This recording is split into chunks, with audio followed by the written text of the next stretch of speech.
نحمدہ و نصلی علی رسولہ الکریم، اما بعد، فاعوذ باللہ من الشیطان الرجیم، بسم اللہ الرحمن الرحیم۔ عزیز ساتھیو، آج اس موضوع پر میں بولنے جا رہا ہوں۔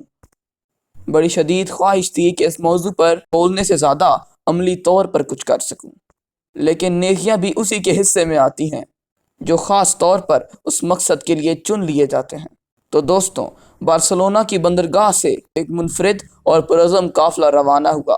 کشتیوں کا قافلہ جو ہتھیار یا جنگ کے ساز و سامان سے نہیں بلکہ محبت اور ہمدردی سے لبریز ہے۔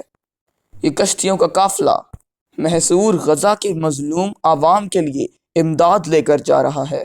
جہاں دنیا خاموش تماشائی بنی بیٹھی ہے، وہاں کچھ دل زندہ ہیں جو ظلم کے خلاف آواز اٹھا رہے ہیں۔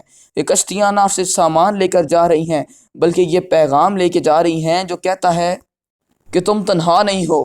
یہ اقدام صرف امداد نہیں بلکہ ایک اعلان ہے جو کہتا ہے کہ دنیا کے کسی بھی کونے میں ظلم ہو، دل رکھنے والے لوگ چپ نہیں رہیں گے۔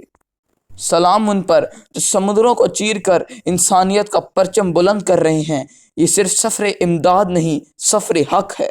بارسلونا کی گلیوں سے نکلا قافلہ، دلوں میں لیے درد کا فسانہ نیا، کشتیوں میں ہے سامان وفا، چلا ہے یہ قافلہ جانب غزہ۔ یہ کشتی، یہ پیغام ہے روشنی کا، ظلمت میں ہے اعلان زندگی کا۔ سلام ان پر جو اٹھے ہیں آج، انسانیت کے لیے بنے ہیں علاج۔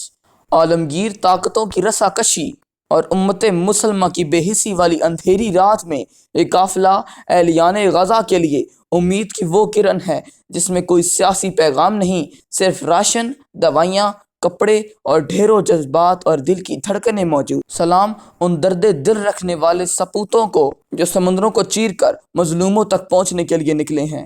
سلام ان آنکھوں پہ جو صرف خاموش تماشائی نہیں بنی بلکہ بساط سے بڑھ کر کوشش کی۔ آئیں سب مل کے دعا کریں کہ امید کی یہ روشن لہر ساحل غزہ پر ضرور پہنچے اور امن، محبت اور احساس کا وہ سبق رقم ہو جو آئندہ نسلوں کے لیے مثال بن جائے، انشاءاللہ۔